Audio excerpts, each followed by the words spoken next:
If you don't believe in ghosts, these stories might just change your mind. Story 1. The ghost of my grandfather stopped me from committing suicide. Trigger warning: suicidal thoughts. So in 2022, my grandfather passed away, and it sorta shocked me to say the least. He died on the day before his birthday, April 5th. I always believed in the afterlife, but not necessarily ghosts and paranormal activities until 2023. But in late 2022, I was still not handling the situation well at all. Then on Halloween of 2022, when my ex cheated on me in front of everyone, including my grandma, at a skating rink, that was sort of the last straw that broke the camel. I don't really get what took me long to consider it, but in early 2023, I announced to everyone on Facebook that I'm planning to drown myself at my aunt's creek. The fucking police station got involved until my grandmother scheduled a doctor appointment for me to take antidepressants, and although it did help, it still doesn't hold a candle to how I generally felt about my grandpa's death. Few months afterwards, I was crying in my bed, considering suicide to drive the car right into a tree, but then suddenly, I felt a hand petting my back. Although it's not my first ghost encounter, it is my most impactful one. I felt the patting and knew immediately who it is from: my grandfather. Although my eyes are watery from the sobbing, I could see a spectral apparition that looked exactly like my late grandfather. And the morning after that encounter, I just suddenly stopped considering suicide. Although I still felt suicidal from time to time, this encounter did much more world of good to me. It also helps that when I got baptized in a Lutheran church on Christmas Eve of 2023, the pastor saw the spirit of my grandfather witnessing my baptism before finally crossing to the other side. So yeah, that's my paranormal encounter that stopped suicide from happening. Story 2. Entity noise. Years, over 10, ago I was babysitting like I usually did for a family friend. I was always alone with the baby and I was 15 at the time. The last time I ever babysat, periodically there was a noise like two sticks hitting each other coming from the corner of the living room. I noticed it but was busy with the baby and I didn't feel spooked out. When my brother picked me up in his car, I told him about the noise and immediately right in between our heads the noise of two sticks hitting was loud and clear. We were both stunned and silent for the rest of the car ride home. Any ideas what this could have been? Story 3. Cushion ghost. It is the middle of the night where I am. One of my kids just woke me up. They were having a bad dream. I'm sleeping on the sofa because my daughter keeps taking over my bed of late. I go in to settle them, probably only took less than 5 minutes. I return to my sofa and discover the left sofa cushion, the one where you rest your back on, has been moved to where my head was sleeping. Nobody else here. I don't have any other dramatic elements to add. A ghost popped up to put a sofa cushion where my head was. I'm guessing to be nice. I have lots of relatives who passed over, so perhaps it is one of them. Slightly unsettling but ultimately a lovely gesture. It is probably best I don't know who or what did this because I'm already crying at the kindness of the action. That is all really. Just thought I'd share in case anyone can relate or has had a similar experience. Story 4. The little girl in the kitchen. To give some context, my apartment in Los Angeles was haunted. I believe that it may have been a portal. I could get more into that in a later discussion. Some details. The apartment was a 2-bedroom, 1 bath with long hallways. The kitchen kind of resembled hallway of sorts. Both walls were covered in cabinets and appliances to the left and right, which connected to another hallway. That's where the bedrooms, living room and bathroom were connected in this hallway. Now for a little ghost story. This would happen often throughout the years that I lived there. At night when returning home from work all the cabinets have been closed, the house was quiet. I would go to the living room or my bedroom and hang out for a bit. When I would come out to get something from the kitchen or go to the restroom all the cabinet doors would be open at the same angle. Not one was closed. You had cabinets down below and high up. All of them would be open. One time coming home from work, I went in through the entry and noticed all the cabinets opened again. This time though I saw a little girl in a dress. She was standing in the hallway and walked off into the living room's direction. She had pigtails and an older style cream-colored dress, maybe from the early 1900s. She would often make herself known by talking, giggling, moving things. It was a repetitive. She was just a child and seemed to enjoy herself and have fun like a child. She didn't seem malicious at all. I have more stories about this apartment but I'll share later. Story 5. Greek season. So, I was with this girl and we went to work in Greece for a few months. They're like super religious and there was a painting of Jesus hung up on our bedroom wall. None of us believed in that stuff, so we took it down after a few nights. That same night, my girlfriend woke us up in bed saying there was someone at the end of the bed. Obviously, I was startled and turned on the light, but no one was there. I told her she's just dreaming and to go back to sleep. The next night she does the same thing. Wakes me up because someone is now sat on the bed. This time I don't turn the light on and ask what he looks like. What is he wearing? Is he threatening? Etc. She tells me he's wearing a different top to yesterday. And he's not threatening. She feels a weird relaxed feeling, as if she's known him for years. Now trust me, this girl would freak at the smallest spiders. Anyways, I try to see him myself. And I can't, so I turn the light on and he disappears. We turn it back off and he's gone. She never saw him again after that. Interestingly, her mom had a baby boy, 2 years before my ex, and he died shortly after birth. My ex was convinced the ghost would have been the right age to be her brother, and that's why she thinks she wasn't scared. Story 6. Pizza is here. You gonna get the door or do I have to knock for eternity? Years ago I worked as a delivery driver for a major chain of pizza joints in a mid-sized town in the Dallas-Fort Worth area.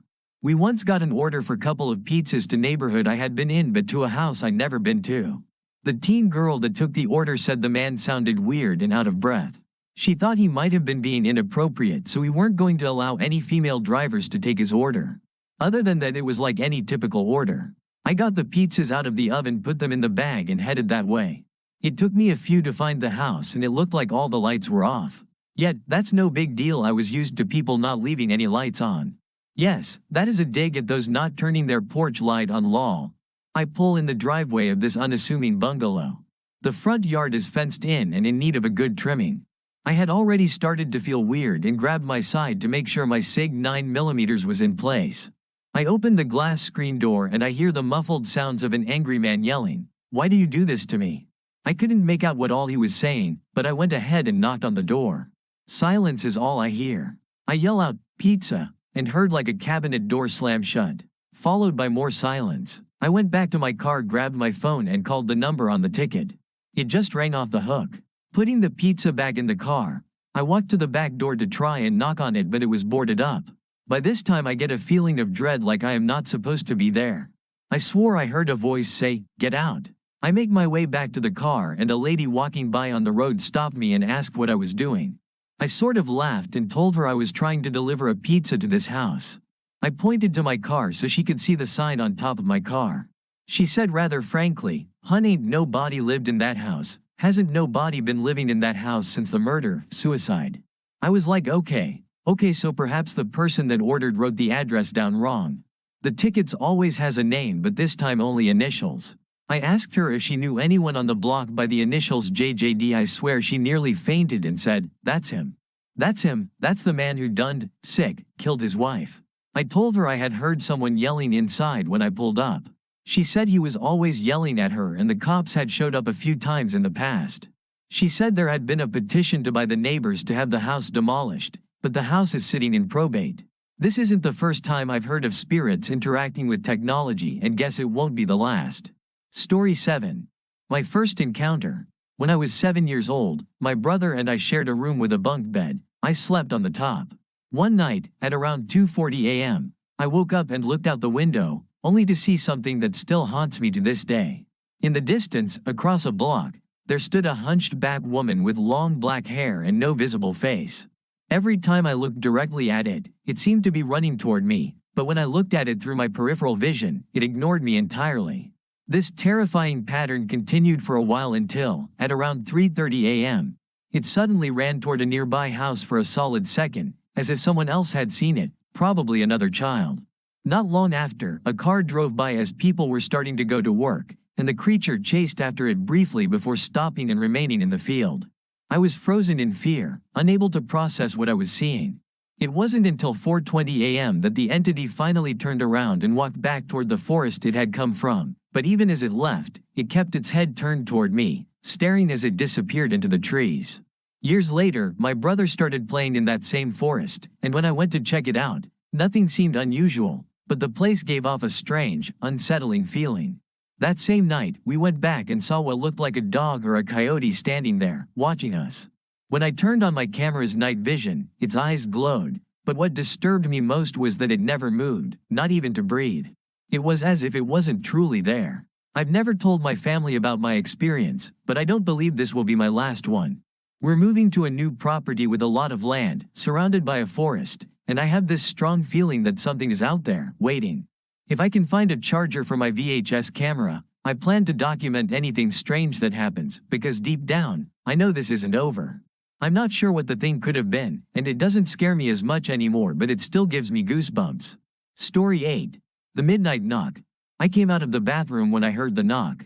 Knock, knock, knock. The sound shattered the silence of the night. My heart pounded. I knew it couldn't be my roommate. She wasn't supposed to be home. Still, I called out, my voice barely above a whisper. Who's there? Nothing. Not even the sound of shuffling feet outside. I swallowed hard and asked again. The silence on the other side was deafening, pressing into the room like a held breath. I'd heard the stories before. Every resident in this building had. A knocking in the middle of the night, 3 to 5 knocks, never more, never less. If you opened the door, bad things would happen. Maybe small misfortunes, maybe something worse. No one had died, at least not yet, but those who answered the knock spoke of a shadow clinging to them, an unshakable feeling of doom. Some tried to fight it. They performed pujas, brought in priests, burned incense, and whispered prayers, but nothing worked. The presence remained. I gripped my glass of water, reminding myself not to open the door. Just ignore it, let it stop on its own. I lay back down, my pulse still racing. And then, knock, knock, knock, but this time, the door was open. A cold wave of dread crawled up my spine. I didn't open it, I was sure of it. My eyes darted toward my roommate's bed. She was lying there, facing away, breathing evenly. But she wasn't supposed to be here. I was alone tonight. I sat up slowly. Are you awake? I whispered. No response. She wasn't a deep sleeper.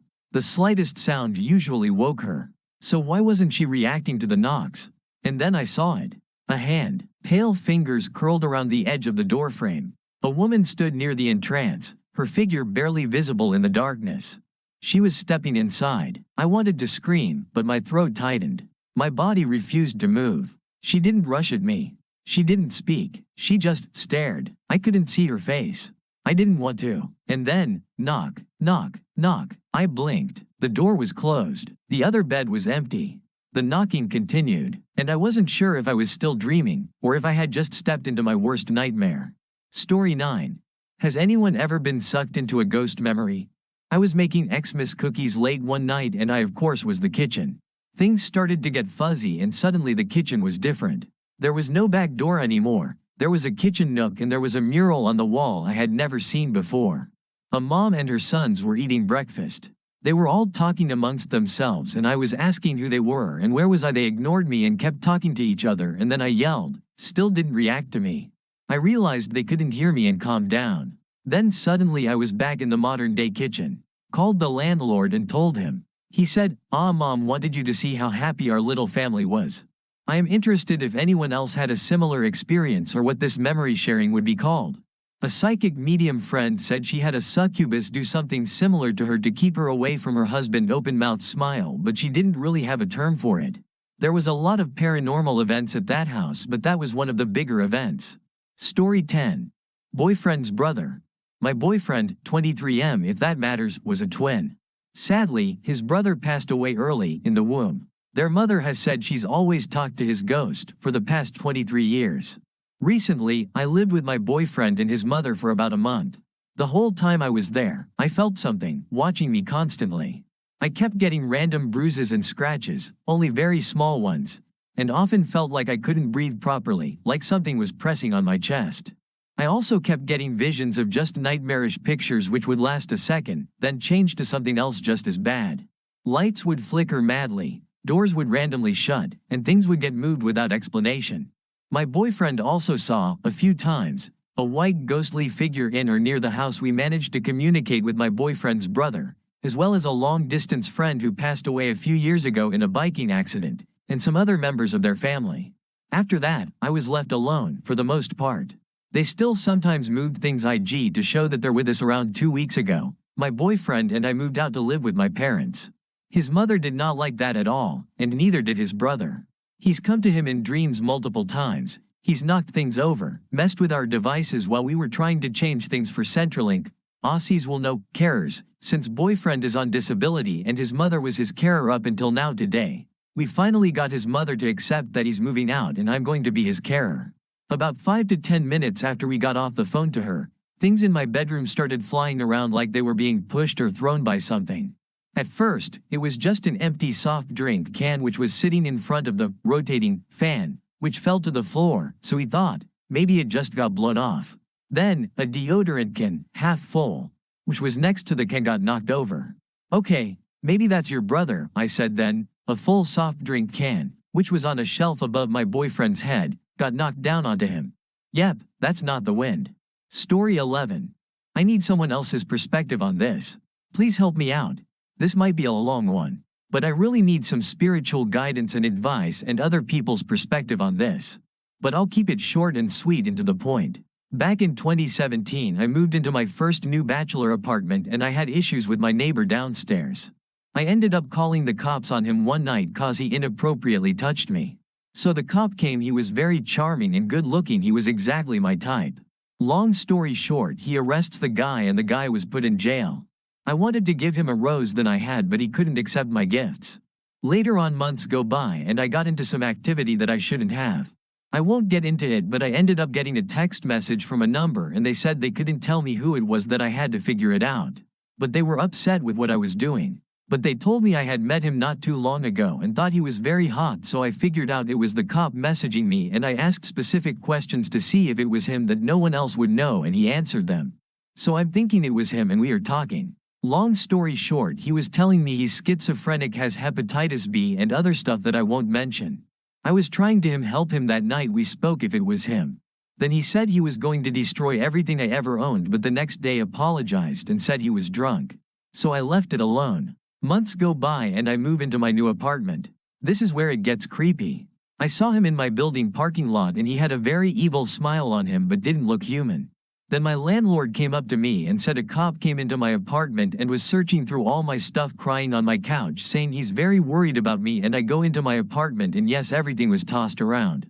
I also forgot to mention, before I moved into my new place I had arguments with my previous landlord and called the cop station. The cop I met answered the phone. Then we spoke a bit and he suddenly three-ways my old social worker on the phone and we are having a three-way and I'm like, how do you guys even know each other? But I do remember telling him that I was in love with my social worker and I only give the cop his name, not where he lived. And the cop was telling him things about me. And I was embarrassed on the phone. And the cop asked me, "Are you going to tell anyone what I spoke to you about?" And I said no, but accidentally told the social worker on the other line that he has schizophrenia, and the cop was like, "Do you find it funny?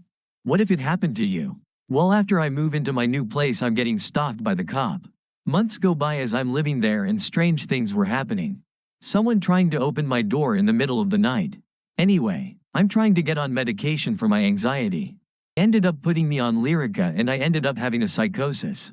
I ran out of my apartment thinking people were coming in there to kill me. I went into the homeless shelter and woke up to a demonic voice that took a form of my sister, and I heard her voice, and me and my sister are not on good terms. I seen a big full moon. Then someone in my room with the lights off was laughing very evil and hysterically and suddenly took a form of a man and was waving at me. It was very creepy.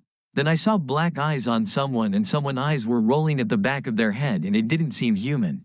Then I also saw someone with red eyes speaking in a demonic voice to me.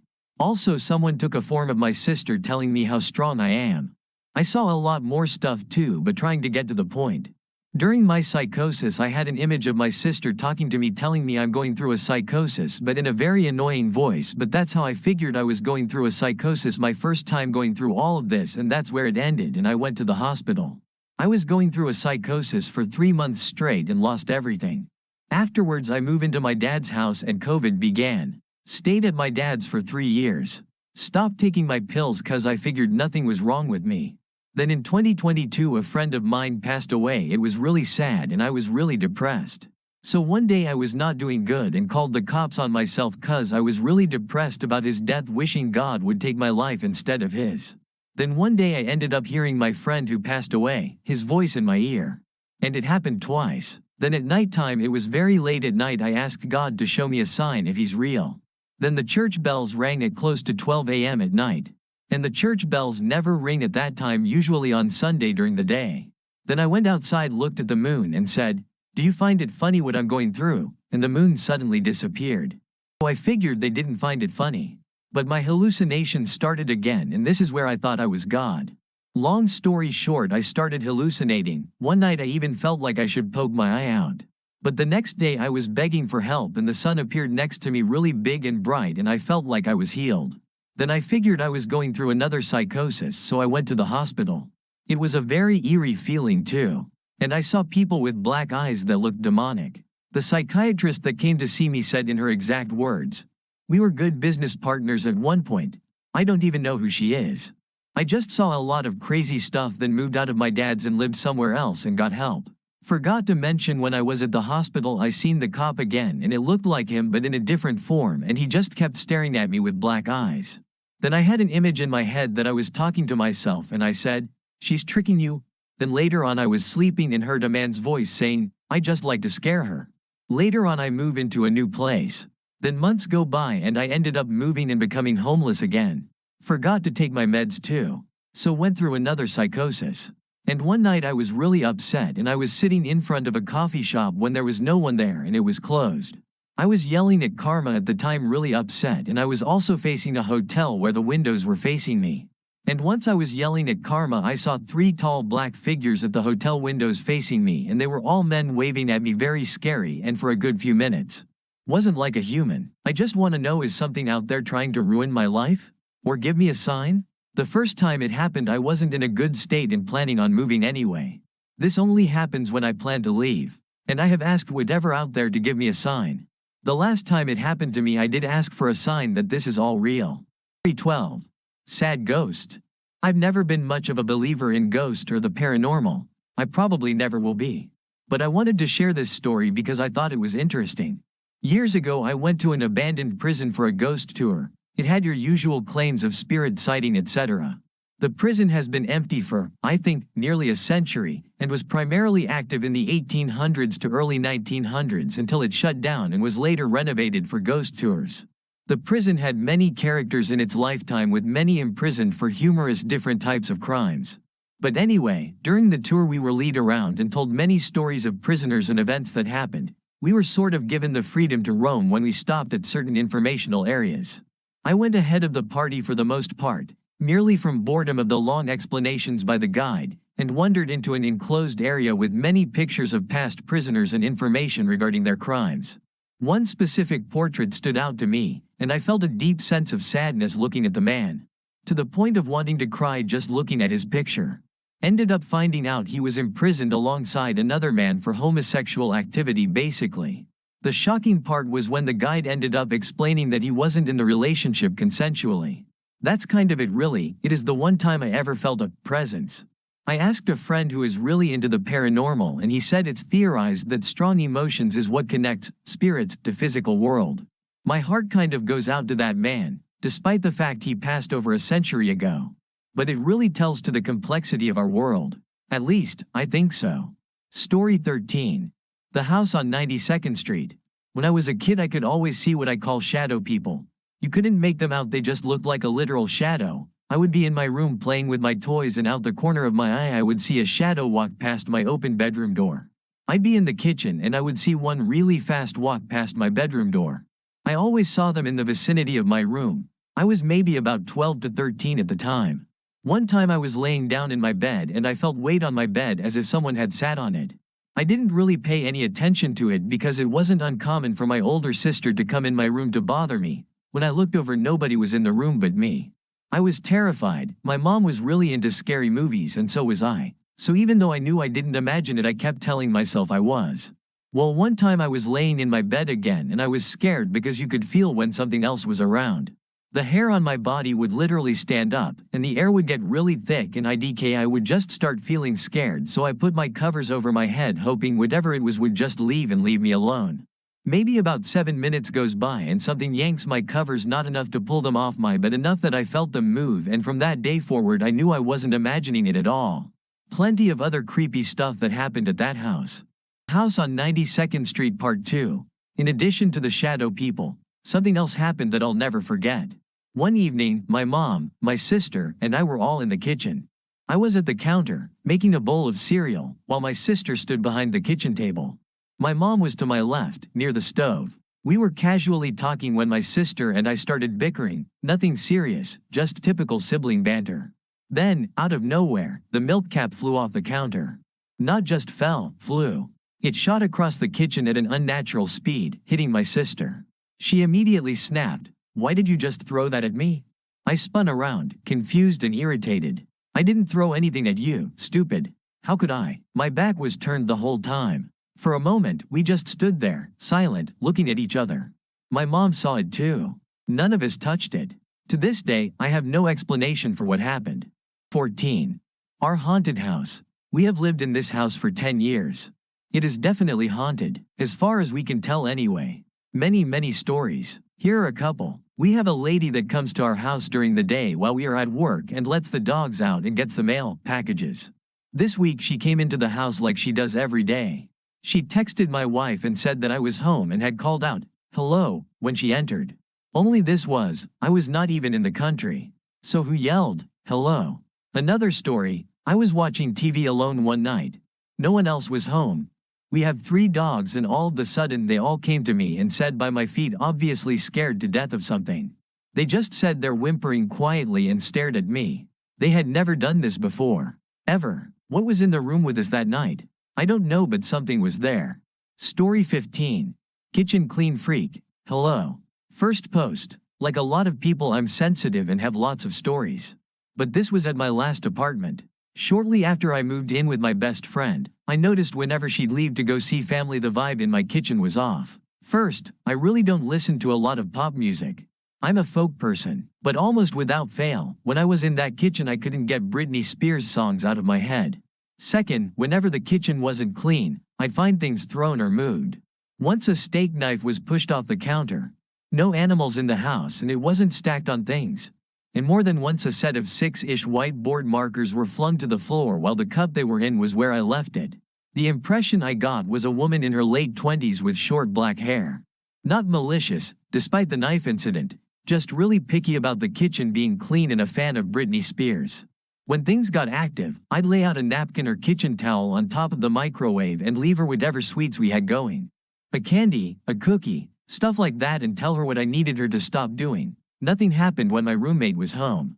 So, just kind of a third roommate situation. Nothing like that went on in my other apartments since, but I did more to make sure the new places were cleansed. Story 16. I saw hooded figures sat around my dining table. Hi all. I posted this about 5 years ago on another subreddit, so I thought I'd share this on here to see what you all think. When I was about 12-13, I was going through a period of sleepwalking quite a lot. Sometimes I'd remember bits of it, but sometimes my mom or sister would tell me they saw me walking around in the night and brought me back to bed. This one particular occasion, I woke up on our sofa downstairs in complete darkness. After going to sleep in my bed upstairs, you can imagine my confusion. My lounge area also connects to my dining room, and as I sat up and looked around, I could just about see what looked like people sat around the table. I just remember freezing at this point and felt absolutely terrified. For some bizarre reason, I eventually stood up and started to walk towards the dining room to get a better look. I genuinely have no idea why I did this or why I felt drawn towards it. As I got closer, I could see figures sat around the table on each chair wearing long black cloaks with hoods pulled over their heads. Their faces were completely black, kind of like the ring wraiths in LOTR. I just stood there staring at them, and then one of them slowly turned their head to look directly at me. This was a bit much for me, and I ran as fast as I could upstairs shouting for my mom and saying people were downstairs. We came downstairs together a few minutes later, turned the light on, and nobody was there. I've told this story a lot, but nobody has any answers. I don't think it can be answered, to be honest. I'm not sure if they were some type of spirits, but I also appreciate I could have still been in a dream state and projected my dream into reality. As I've grown older, I've also read a lot more about the possibility of alternate universes. This is another possibility, I suppose? Either way, it was bloody scary. Thanks for reading. I'll welcome your thoughts on this smiley face. Story 17. Haunted Vet Clinic. From the title, some of you might question why a vet clinic would be haunted, but sadly a lot of animals take their final breath here, and if humans can apparently come back, why couldn't animals? I've worked here for about 3-ish years and I'll share a couple incidents I've had here. When I first started here we had a clinic cat named Oliver aka Ollie. He roamed around the office freely after appointments were over and throughout the night hanging out with the night crew. Unfortunately Ollie passed away but I've seen him since. One night shift around 1 or 2-ish in the morning I was walking to the pharmacy and I seen a cat quickly run and dart around a corner quickly. I wasn't too concerned, sometimes cats or even dogs jiggle their cage door open and they can't go too far. So I round the corner, no cat. I start checking rooms and cabinets, nothing. Finally I go to my coworker stressed and she said, "What do you mean? The cat is right there sleeping." Sure enough, little dude was curled up in his cage sound asleep. This next one happened last 4th of July. We were closed but someone still has to take care of the babies, so it was just myself and one other coworker. We split up the work so I had half the hospital to myself. Keep in mind this is a bigger vet than typical, like 2 stories bigger. So I walked out of a room and to my left is our x-ray room and a solid black form wraps its body around the doorframe. It was straight black but its shape was human. Its fingers holding the frame almost like holding itself up, and it had no face but I felt it staring at me. I stood there frozen staring at this thing and it staring back like a child doing a poor job at hide and seek. I could not say how long I was there but eventually it coiled its body back into the room. I had to walk past the room, no choice. I couldn't help but look as I passed, hoping that it was just my coworker playing a horrible prank, but no. The room was empty. Since then I've seen my friend around in other areas of the clinic but I choose to ignore it. I believe that of course in place where a lot of deaths happen that obviously something dark would latch itself there. Story 18. Did this ghost predicted my uncle's death? So first of all, excuse me if some sentences doesn't make sense. English is not my first language but I'll try to tell the story to the best of my abilities. This is going to be a long story, but I need to get it off my chest while I don't feel judged for making up a story or look weird at. So in my whole life since I was about 5 I saw ghosts multiple times. As a child I didn't really think somewhere ghosts, it just terrified me as somewhere just really odd visions. This one I am about to tell is the most outstanding for me. When I was about 10/12 I used to go to volleyball practice after school. It was sometimes at beginning of autumn when for some reason my volleyball practice ended a bit later than usually for some reason. I had to walk home alone in the dark but I wasn't worried as it wasn't too unusual to walk home in the dark after school hours or being out with friends. Also I was just about 10 minutes walk from home in a small town. This was in early 2000s, late 90s. It's really hard for me to remember exact years, dates due to PTSD. We didn't had phones yet as kids so our parents just had to trust us, which was normal back in those days. So that no night I was walking home. Everything normal. I was about 4 to 3 minutes walk left to do when all of the sudden I got cold. It was weird but beginning of autumn at night can be cold so I just brushed it off. Then after a few seconds later deep fear came to me. I felt really uneasy so I started to walk faster. 2 more minutes I get home. At this point my block apartment was just out of sight because of a few trees. All of a sudden a man's voice started shouting my name once. As I turn around my heart dropped. I never seen this person and he looked quite unusual. It was an old man in about his 70s, quite short, not much taller than me, about 1.50 meters, around 5 feet. He is dressed in all white gown like a wizard gown. His pure white beard and hair was down to his shins. He shouted again, this time not my name but my uncle's name. I found that weird. Why is he shouting my uncle's name? Does he knows him and knows I'm his niece? This entry quickly troughed my mind but I was terrified as a small, extremely skinny girl. He could do anything to me if he catches up so I started running. He shouted my uncle's name a few more times. While I was running I looked back a couple of times to see if he is catching up.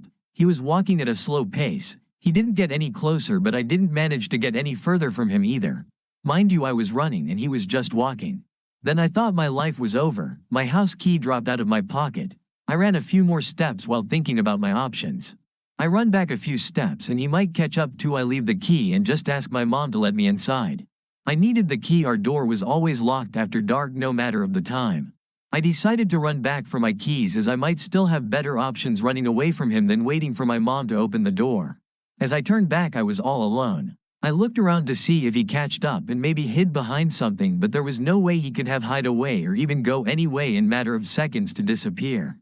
I picked up the key and ran back home. I didn't tell this to anyone until a few years from now. I was glad I got home safe but I was still terrified that night. I thought about why he was shouting my uncle's name again. It didn't make sense. I wasn't too close to him, but he was living with my grandma just the opposite block, so I saw him nearly every day, except on the days when he disappeared for a few days. He was an alcoholic, and disappeared for a few days from time to time. I don't believe whoever was that or whatever was it, a ghost, a higher power, whatever you want to call it, had bad intentions. I had multiple extremely realistic sleep paralysis where I knew the demon was real and evil, but that's a story for another time. This old man was different even though I was scared of him. I didn't think much of this after a few days passed. Seeing humans or ghosts that was actually not there happened a few times, even though this was the realest situation I've been in. A few months passed by and my uncle died, some of him homeless, addict friends beat him to death a couple blocks down from home. Till this day I think about him. I was never too close to him because our family didn't know how to show affection, and he was always talked down on because he was still living with his parents and was an alcoholic. Now I realized I'm sure he was depressed and had a lot of unresolved issues. But he never hurt anyone, and quite frankly he was the only man in the family I was comfortable being alone with. I hated my grandpa, he never hurt me, but I always felt uneasy around him, my father. I hate him even more until this day. On the days when I went over to my grandma and she wasn't home and I was alone with my uncle, I knew it's going to be a chill day where I draw. He watches the TV and gives me a few tips how to draw better. That was our thing, and that was one of the few times when I wasn't worried about anything as a child. Story 19. Uncle's house. Growing up I'd always been fascinated by ghost stories, but I'd never had my own experience. I didn't know if they existed or not. One day my mom, boyfriend and I was helping my uncle and his girlfriend put flooring down in his house. He lives in an old house that his mother lived in before she passed. He's in his late 60s, the house made a big circle. You could walk through the kitchen, living room into the master bedroom and back into the kitchen. One night I was pulling staples out of the carpet and stood up to give my knees a rest. Out of the corner of my eye I see an older lady peek her head around the corner from the bedroom into the living room. I look over and see them move away. In my head I knew I'd just seen a ghost, but I didn't want to believe it, so I walked in the bedroom to see if it was my uncle's girlfriend. No one was in the bedroom, so I continued on into the kitchen and she was washing dishes. I asked her if she is just in the bedroom looking into the living room, and she said no, she's been doing dishes. I told my mom and uncle. My mom said it was probably my great-grandma. My uncle said stuff like that happens all the time. He said he wakes up to ghosts sweeping his kitchen and people sitting at the end of his bed. My uncle is very religious, and he told me once that he was anointing his house with oil and praying over it, and he felt something fly by his shoulder and out the open window beside him. I haven't been back to his house in a long time and I haven't seen a ghost since. Story 20. The haunted house I lived in. This is mine and my family's experience with the paranormal. The names are changed. I don't know if I want anyone to know I've shared this story. I can't promise all of the experiences are in order. Some I've heard over the years from my siblings and parents. It was my parents, my two brothers, and me. My brothers, Hayes and Weston, were both younger than me. Weston is a year and a half younger, and Hayes is a year younger than him. When I was around 5, we lived with my mom's friend Susan, her husband, and 2 kids. I'm not sure if she had her 3rd child yet, and if she had, she was still a baby. We moved around a lot and had just come home from Germany a year or 2 prior, Army brat. We all shared the basement. After a while, my parents bought a house just down the road from Susan's house. This was a small house, just big enough for all of us. I had my own room. It was a large room that had a door leading to the hallway and a door leading directly into my brother's shared room. My bed was in the left farthest corner of my room on the floor. My room was basically empty other than my bed and a few other things. Not long after we moved there, scary things started happening. Immediately, I began having nightmares and terrors. In one of them, I would wake up and watch as the door from the hallway into my room opened. Then a horrific man and woman would slowly peek in and start to walk into my room. They looked distorted, just not right. Horrifying to the mind of a 5-year-old. They would slowly walk to my bed, grinning at me and speaking words I can't remember. When they got to my bed, they would quickly grab me, and I would wake up screaming. In the other dream I had, it would have a similar beginning, but it would be a wolf slowly stalking its way to my bed, growling and slobbering the entire way. Every night around the same time, I would wake my parents up, screaming bloody murder, and it got to the point where they would wait up until it happened. Layout of our living room, it was a small room with a door leading to the kitchen and a door leading to the hallway that led to our rooms. Our TV was in a corner by the hallway, and our couch was positioned on a wall facing both doors. One night, after I had woken up, we were watching TV in our living room. My parents and I were sitting on the couch when we saw what looked like my brother slowly creep in front of the door facing the hallway, walking away from his room. My mom told him to go to bed, and he turned around, walking back into the doorway. He stopped midway and then was gone. My parents said it's one of the more vivid things they experienced. We had lots of dogs while we lived there. We lived on a whole lot of land in the middle of nowhere. My brothers and I each had a dog, along with a few more. My brothers, Weston and I, had puppies from the same litter. I can't remember the breed. My brother Hayes had a small puppy my mom named after her favorite movie at the time. We also had 3 others that were mostly outside dogs. Our dogs played outside a lot, and soon after my brother Hayes got his puppy, one of our bigger dogs was playing with him outside. They got under my mom's car while she was leaving. Our bigger dog got out fast enough, but Hayes' puppy didn't. My mom was crushed. She felt extremely guilty. Not long after that, one of our outside dogs had to be put down. She got really sick really fast. A few weeks after that, in the time it took for me to go to school and get home, my dog had randomly gotten sick and passed away, and the same day, Weston's dog disappeared. My parents said maybe he ran off or got sick too and ran away to pass alone. None of our neighbors saw him, and we never found a body. Weston told me that a few times he would wake up in the middle of the night and see me standing in the doorway of his room, trying to scare him, or he would hear me calling his name, which I never did. I was either in my bed or with my parents. We moved to a trailer not long after moving there. I stopped having night terrors right after we moved. I didn't see any more apparitions, and neither did my family, that I know of. But my brothers and I had a toy rocking horse while we lived in the first house, which we brought with us when we moved. It sat in our room in the corner, in front of the door. On our first night in the trailer, when it got dark out, the rocking horse began to rock by itself, as if someone was riding it. It played music and made noises by itself, that you had to press the ear for it to do. It did that no matter where it was in the trailer, every single night we lived there. Out of everyone, I was the most affected by whatever it was, and I still am. Sometimes I have nightmares about my night terrors. I no longer wake up screaming or feel as affected as I was at 5 years old. But they're still there. I feel like whatever it was, something definitely followed us to the trailer. Story 21. My old house. I don't normally share unusual events, but after joining this group and reading the experiences of others, I'm feeling comfortable enough to share. 6 years ago, and this was 15 years after purchasing my house, my wife invited an old friend that she hadn't seen in many years over. Sometime during the visit, her friend remarked that there were a number of spirits in the house. Apparently, she fancied herself as someone that was sensitive to things like that. She then tried to contact the 2 women that she said were there. To get to the chase, about 2 weeks later, I got home from my shift at work, went into the kitchen, and heard what I thought was my wife upstairs. I heard walking and then nothing. After a bit, I heard heavy, almost stomping noises, so I called up the stairs but got no response. I went back into the kitchen, heard stomping again and doors slamming, so I went upstairs to see what it was she was doing. No one. When I say it was quiet, I mean pin drop quiet. I felt something bad, a feeling of dread. I had never felt that there. I backed up to the stairs and went down them sideways so that I could keep my eyes looking up. I went back into the kitchen, and that's when all hell broke loose upstairs. It sounded like a person was jumping as hard as they could. I left. The house was never the same after that, and the problems got to the point that we sold the house. Story 22. The ghost my friend unintentionally passed down to me. I am a person who has more sensitivity to the paranormal world. I used to not be a believer, but as more and more encounters came to me, I began to not deny it altogether. One story though will last with me for the rest of my life. My first ever encounter with paranormal activity. For the sake of privacy, we will have letters resembling the people in this story. The friend who is the main part of this story will be addressed as G, and the second friend in this story will be addressed as J. This story began a few years ago when I was still friends with G, and JJ lived in another state, but we would call often, and G lived around the corner from my house and also would hang out often. I myself loved to collect things.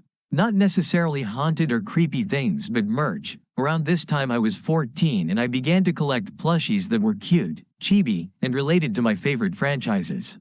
My friend G one night while we are playing Minecraft on the phone randomly asked, "Hey, I just remembered I have this Five Nights at Freddy's doll that I've been wanting to get rid of but don't have the heart to get rid of it. Do you want it?" I was a little confused at first by the question, However, I was exited by the thought of a new doll to my collection, and so I said sure. Before I could ask what time I should pick it up, they hung up the phone and didn't answer any callbacks. A few minutes later, I heard a knock at our porch door and turned on the porch light to look out the window frame of our porch door. The porch light isn't very good, so all I saw was a doll in the window and a black figure behind it that caused me to scream from sudden shock. I heard G behind the door apologies and say that it was just them, so I opened the door. I was very confused by the fact they had rode their bike all the way to my house, but I smiled and greeted them anyway. Long story short, G left me with the FNAF doll. I looked at the doll and realized it was a Ballora doll. Anyone who collects FNAF dolls and have seen pictures of a Ballora doll know that they are weird looking and a little freaky. However, this doll in particular looked like it had been through hell. The white was dark and almost gray like my brother's toys that he's had ever since he was 2. I was a little freaked out but didn't have the heart to throw the disgusting thing away since it was a gift from a friend. It had a weird musty smell like it came from an old person's house, so I decided to wash it just to be safe. I put that thing through the wash 3 times. Color and smell didn't fade. Eventually I gave up and placed the doll on top of my TV stand. My TV stand is extremely large, and I propped the doll on the very top with one of my boxes of Beanie Boos that I had been trying to get rid of to help support its back. The way the TV stand was built, it had almost like a railing near the top. So if the doll were to fall, it wouldn't fall completely off the top and would either fall sideways in a laying down position. Why did I put it up so high? Because I lived with a destructive little brother. Anyway, shortly after getting the doll, things began to happen. Only little things at first, like some of my stuff subtly moving or one of the shelves on my bookshelves breaking. I was confused and started to feel weird tingling sensations. At this time I didn't know I was sensitive to the paranormal, and that these tingling sensations skinned my fingertips whenever something was about to happen would become a common occurrence in my future. Eventually I contacted G about this matter and the things I've been seeing. At this point I didn't know that the activity was connected to the doll I was eating McDonald's that night as I spoke to her about it on FaceTime. The bag was in my lap as I sat in my chair, and then something unbelievable happened. As I was telling G about the activity, the 5 Nights at Freddy's doll flew off of my TV stand, over the rail and straight into the McDonald's bag on my lap. I sat there dumbfounded, and G must have noticed cause she asked, "Are you choking?" You froze and grew pale. When I told them what just happened, she freaked out. I carefully put the doll back and it never happened again, but a few days later something else happened. One night I was laying in bed trying to get some sleep. For the relevance of the story, I will admit that I have ADHD and am a messy person. Don't come to the comments berating me that ADHD isn't an excuse. That's not what this story is about. My nightstand is covered in water bottles and my bed covered in pillows that I like to pile with. As I was laying there, suddenly I felt a force push the top corner of the mattress upward. The entire mattress moved and stared, being pushed to the side. I gripped onto the bed sheets as the mattress turned sideways and pillows flew off my bed and knocked all of my empty water bottles onto the floor, causing a loud crash. Then the mattress was let go and fell back down, causing my whole bed to shake. I laid there gripping the sheets until my knuckles were white, heart hammering in my chest, but no scream came from my lips. I don't remember much after that, but what I do remember was wondering if there was someone under my bed. It felt like I laid there for hours, having a silent panic attack that blurred my vision. I wanted to scream, I wanted to rush to my mom's room, but it was like I was petrified to the bone. The room was eerily silent, even my fan shut off. Eventually I managed to build the courage and run to my mom's room. I was crying and too afraid to go back to my room. My dad went to check under my bed, but no one was there. He asked if it could have been the cat, and I told him he was crazy because the cat slept outside that night and it was too strong to be a small animal. My mom allowed me to sleep with her that night, and I am not ashamed that I did at 14 years old because I was scared out of my mind that there was someone in my room, refusing to believe it was paranormal. As I laid there, still crying, it almost felt like someone ran into the room and slammed into the bottom corner of my mom's bed. She didn't realize because she was too busy trying to console me. Plus the vibration was very subtle, but it was there. I didn't sleep that night. This is not the only thing that happened. I kept feeling watched, I couldn't sleep, and I started seeing random things on my photo camera on my phone. For example, I was taking pictures of some clothes in my closet to send them to Jay and decide an outfit. But the camera had swarms of what seemed like dust particles flooding the camera view like a river, but when I took a picture they disappeared. Not orbs, but to this day I do not know what it was. I started to believe that whatever it was lived in my closet because I began to hear voices. One day I was on FaceTime with my friend Jay and told her, "I'll be right back. My mom is calling me." I left for maybe 10 minutes, leaving the phone in my room, still on call. When I got back, she asked if I had really been gone, and I said yes. She then called me a liar and said, "I saw a black figure in your closet peeking around the corner through the camera. It was calling my name and sounded exactly like you." This was impossible because no one was in the room, and my closet is so small that it literally only has room for my clothes. There was no corner to hide behind. I started to freak out and shake, asking Jay what it looked like, and she could see my panic. At first Jay and I both started to think we were pranking each other. She thought I was acting and I thought she was pulling my leg.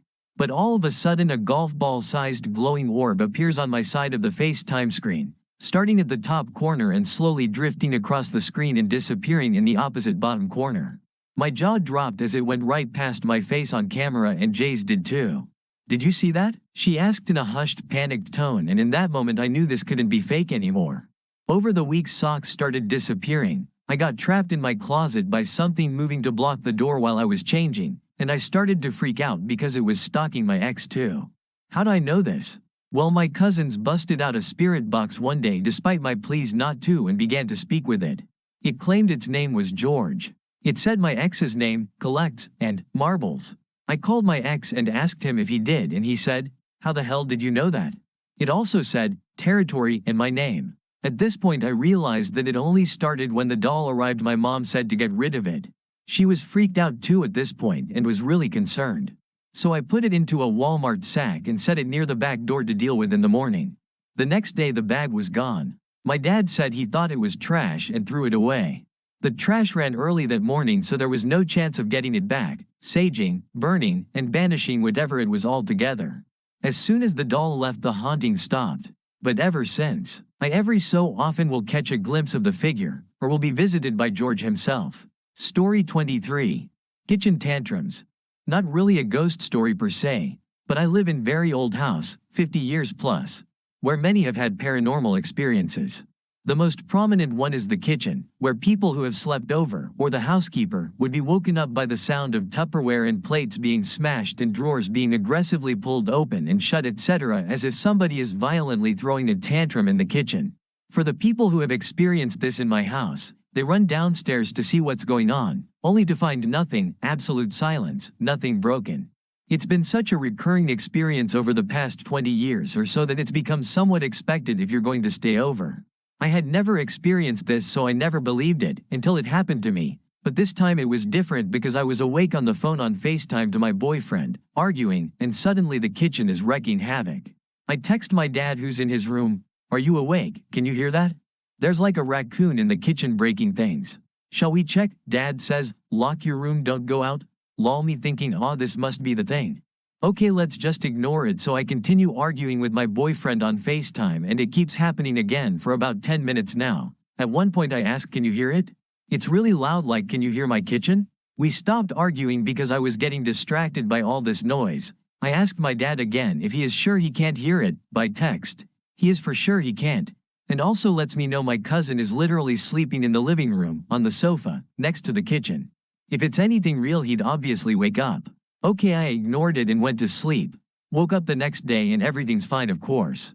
Asked my cousin, he said he slept like a baby, literally nothing. I always wondered why the house decided to let me experience it that night, while I was awake. Super creepy. FYI. This house was inherited from my auntie, who bought it from a military general, who supposedly had a live-in helper, maid, who mysteriously vanished, never returned home after being employed by him. There were rumors for decades that he had murdered her and buried her in the property, but we don't know, as it's all hearsay. It is believed she haunts the house, but we don't believe it would be for malicious intent or anything. Maybe sometimes she just throws tantrums? IDK, what do you guys think? Story 24. One of my many personal paranormal experiences. Ask questions. Share your story. So, my friend once worked as a fire watcher at our old hamlet gym, turned temporary school, because our school burned down in 2017. The place is super known for being haunted. We weren't allowed to be there with him, but we went there every day to hang out, and every day we'd play hide and seek, mind you. We're all in out later teens and mid-20s and playing hide and seek, open mouth smile. All lights off except for the lobby. The building has 4 levels of stairs: basement, downstairs, ground level, and upstairs. So, my friend goes to count, and we all head to hide. I'm in one of the scarier parts of the building, the employee bathroom, rolling on the floor laughing, and I'm just at the beginning of it, because I dw go any further. Anyway, my friend gets done counting, I'm in there hiding, one of my other friends get caught, so there's shouting of running away, and then I turn my head towards to the closer side of the washroom. Then I hear this little girl's voice begin to just count. Keep in mind, there's at least 10 of us in the entire building, and it's just me and the boys there. The voice sounds as if she's between the age of 5 and 8, and she keeps counting slowly, and I'm just standing there in fear listening, and she gets to 4, I'm frozen. Then it stops, I walk out, get to the home base, because I deal with having to run away and tag people because I'm scared. Rolling on the floor laughing, man, I miss being a teen. We've all got so many great stories and memories in the one building, and I'd love to share more another time. Story 25. Ghosts are people, too. Or, how to treat your ghost. I had to start this with a bit of a tongue-in-cheek title, because so many ghost encounters seem really scary at first. It's time to change our perspective. A couple of us started talking about this on another thread, and we were asked to create a thread so that others could join in. Here goes. In my opinion, most of the ghost hunting groups on television, and many in real life, are not people I would want to be friends with, because they go in guns a-blazing, determined to either conquer the scary ghost, or make it do their bidding. Not when I tell you. Answer this question you've been asked 100 times. Most ghosts, we'll get into exceptions later, are human spirits. They no longer have physical bodies, but they are no less human in their emotions, thoughts, memories, or intentions. If Grandpa visits you, he's still Grandpa. If you see your best friend's spirit at their house, it's still them. The main difference that we hear from people who communicate with spirits is that once out of their physical bodies, most shed the pettiness, greediness, anger, and other negative emotions that some of us cling to in life. They're now able to travel anywhere at the speed of thought, so they realize how interconnected everything is, and how their actions in life shaped other people's lives. It brings them a new, broader outlook, which is also generally more loving. Exceptions occur in all things, but I'm speaking about the majority here. They may come to visit a place they loved, or a place they hated, self-created spiritual therapy, but it would be rare that they'd actually be trapped in a location. They may just like it there, so they hang around. Following their physical death, many stay pretty close to loved ones for quite a while, hoping they can somehow offer comfort. It also seems they can hear people thinking about them, so they may choose to visit someone who's thinking about them often. Can you imagine being in spirit and watching your spouse, parent, or child absolutely torn up in grief over losing you, when you're right there next to them, trying your best to comfort them? Most of the time, in their grief, they can't see, hear, or feel you. You try desperately to let them know you're okay, feeling healthy, happy, and most importantly, that you're here and still love them, while watching them go through all the awful emotions of dealing with a loved one's death. Still getting used to how things work in spirit, you struggle to do anything that they will notice. Maybe in your frustration, you lash out at something, and it tips over. Your loved one stops and stares. You get excited. Now they'll know you're here and you love them. Instead, they get frightened and start telling themselves they're seeing things. They put up a mental wall to avoid being frightened again, and make it even harder for you to talk with them.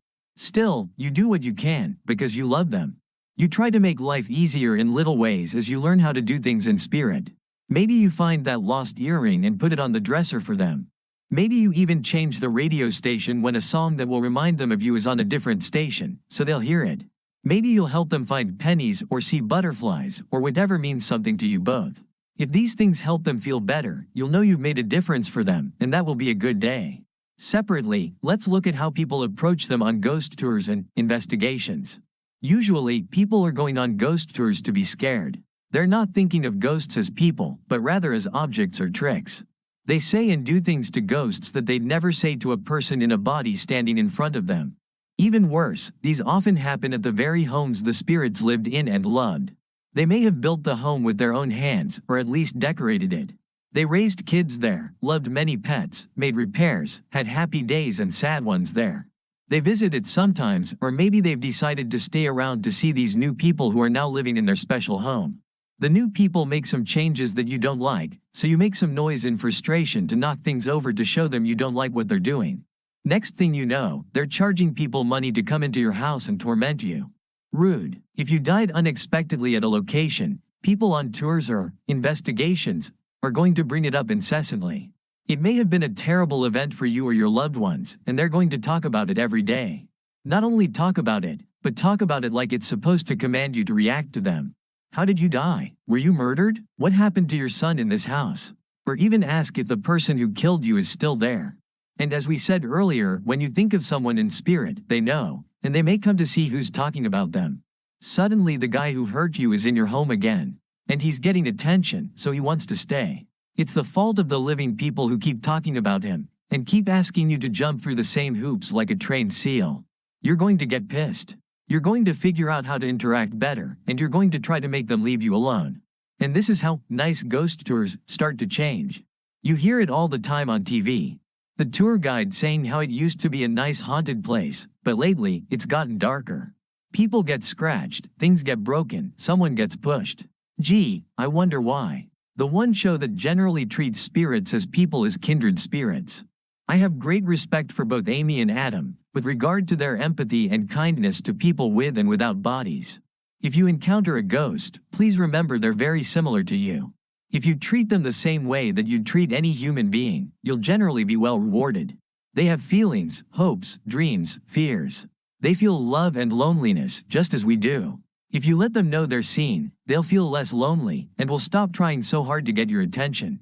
Don't hound them about their past. It's okay to ask, but don't keep bringing in more people to prove they're there by asking the same questions over and over without their permission.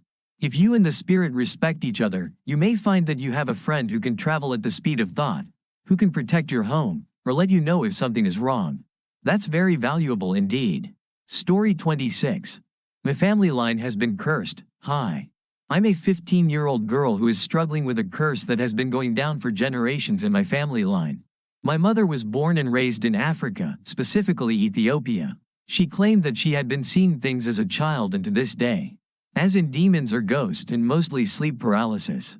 We always have the worst headaches at least 5 times a week. But I too have been seeing stuff like that, but I've seen something worse than that. Sometimes when I'm in a depressing state I get this dream every single time, where something is whispering in my ear telling me to let it in. But I always wake up with fear. My clothes usually are soaked in sweat as my whole body is hurting. I've tried to reach out to different kind people. My mom's friend decided to go on a trip to Sudan and ask some people who knew that kind of stuff. They found out that my mom had a cursed family line but has also been cursed by 4 other people for no reason at all. The people who found this out started panicking and gave her friend stuff that she could use to try to help her. But it never worked. She also told me that her first night after having me she fell asleep, she had a dream where this demon kind of figure crawled over her and went to me and started touching me, taunting me. And around this time when I was a child I remember that there was one time where I was asleep on the bed my mom was sleeping on at that time. I remember seeing something in her closet staring at me. I was scared out of my mind. I was screaming and yelling trying to run but I couldn't. I remember that when my mom tried to calm me down by going to the bathroom I remember seeing this inhumanely tall skinny guy who was completely black with these big red eyes. It was reaching out for me, but that's the only thing I remember. I will go in further detail if there is someone who knows what we can do. Please, I'm desperate to get help. Have you ever experienced a ghostly encounter? Share your story in the comments and subscribe for more.